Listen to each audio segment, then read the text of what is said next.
Ini momen yang sungguh istimewa. Dan kita saksikan tadi, satu persatu masuk, mulai dari Papua. Ketika matahari terbit di tempat itu, sebagian Indonesia lain masih gelap. Hari ini dari Papua kita mulai defilenya, dan insya Allah dari Papua juga kita kirim pesan bahwa Indonesia akan meraih keadilan dalam waktu yang tidak lama lagi. Assalamualaikum warahmatullahi wabarakatuh. Rekan-rekan sekalian, kembali kita berjumpa di Jejak Semesta 65. Semoga kita semua dalam keadaan sehat walafiat, selalu dalam lindungan Allah Subhanahu wa Ta'ala, Tuhan semesta alam. Rekan-rekan sekalian, sebelum kita lanjut, saya memohon kepada saudara sekalian pemirsa yang terhormat, berharap jangan lupa subscribe, like, dan share channel ini. Kawan-kawan sekalian, pada kesempatan yang baik ini saya ingin menghadirkan satu lagi berita dan ulasan tentang kegiatan yang mungkin di antara kita semua sudah mengetahui.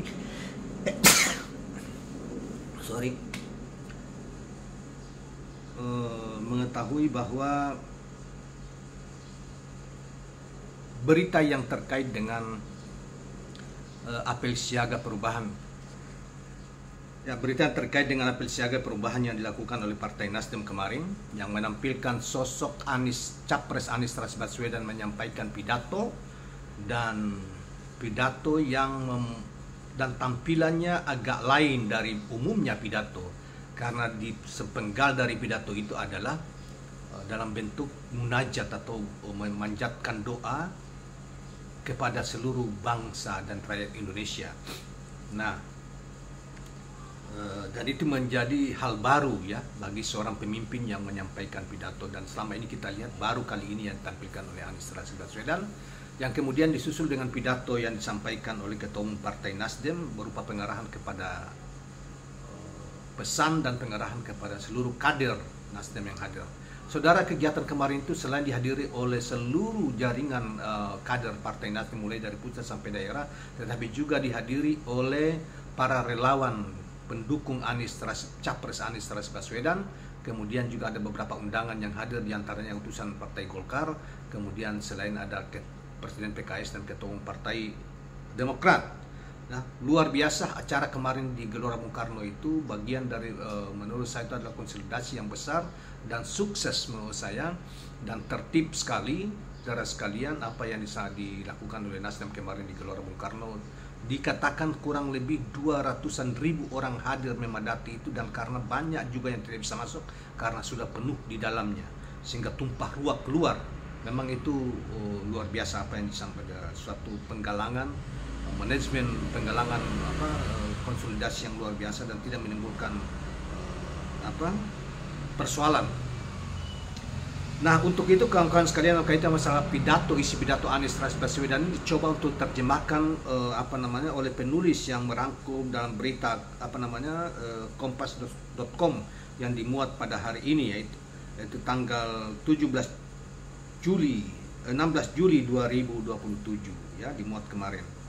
Nah, oleh karena itu kawan-kawan sekalian, kita coba untuk membacakan berita ini dan ulasan tentang apa yang disampaikan oleh Anies Rashid Baswedan pada acara konsolidasi atau apel siaga perubahan Partai Nasdem kemarin. Saudara, bakal calon Presiden Anies Rashid Baswedan mengaku ingin melakukan perubahan di Indonesia dimulai dari Papua. Anies menyampaikan hal itu saat berorasi politik di acara apel siaga perubahan yang digelar oleh Partai Nasdem di Stadion Utama Gelora Bung Karno, Senayan, Jakarta, Minggu 16 Juli 2023. Mulanya Anies mengatakan bahwa hari ini merupakan momen istimewa baginya dan semua kader Nasdem. Kami berkumpul di tempat ini dari seluruh lokasi Indonesia untuk menyatakan bahwa kami ingin perubahan dan perbaikan untuk Indonesia. Ini momen yang sungguh istimewa, kata Anies Rashid Baswedan. Kemudian Anies juga mengaku melihat satu persatu kader Nasdem dari seluruh tanah air ikut hadir dan meramaikan acara tersebut. Dia terkesima dengan penampilan meriah dari kader Nasdem di Papua. Ia ingin Papua menjadi awal perubahan bagi masa depan Indonesia. Ia pun menyinggung Papua sebagai daerah pertama di Indonesia yang mendapatkan sinar matahari karena berada di ujung timur bumi Indonesia. Kami saksikan tadi satu persatu masuk, mulai dari Papua ketika matahari terbit di tempat itu. Sebagian ada di Indonesia lain yang masih gelap, sementara di Indonesia, di wilayah Indonesia lain masih gelap. Papua sudah terbit, menyongsong terbit matahari. Dari situ Anies merasa Papua mestinya mendapatkan keadilan lebih dulu dibanding dengan daerah yang lain. Ia berharap dengan semangat perubahan, Indonesia ke depan mampu mewujudkan keadilan bagi rakyat Papua. Hari ini dari Papua kami mulai di filenya, dan insya Allah dari Papua juga kami kirim pesan bahwa Indonesia akan meraih keadilan dalam waktu yang tidak lama lagi. Nah, saudara sekalian, itulah kira-kira apa yang diurai, yang disampaikan oleh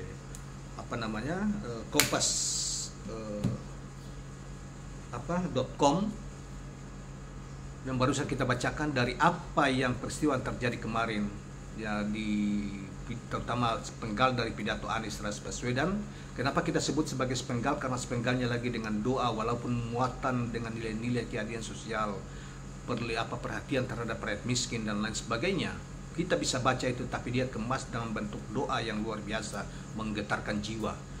Nah, oleh karena itu kawan-kawan sekalian, apa yang disampaikan ini ada sepintas saja dari tulisan. Tentunya kita semua sudah melihat di tersebar kegiatan kemarin tersebar di berbagai macam media, baik terutama elektronik, media sosial, dalam bentuk file-file yang hidup, yaitu berupa video-video yang bertebaran di berbagai media, di Twitter, media sosial, di TikTok, di media online maupun di televisi, dan video-video lain yang ditampilkan dalam bentuk YouTube dan lain sebagainya.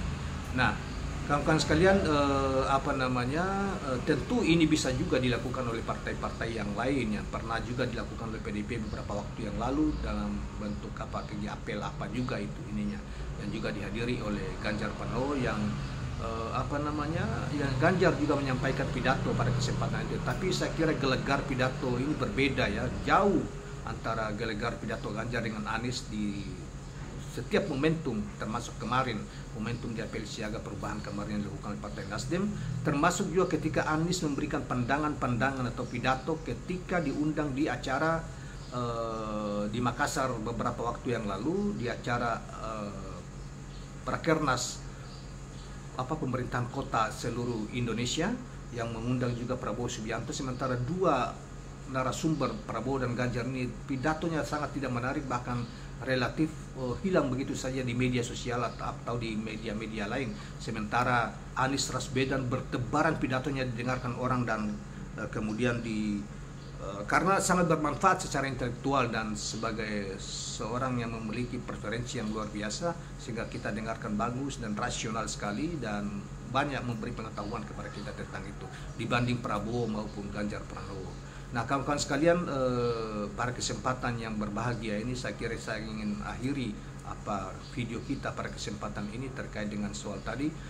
Dan jangan lupa, saya mohon jangan lupa subscribe, like, dan share channel ini. Assalamualaikum warahmatullahi wabarakatuh.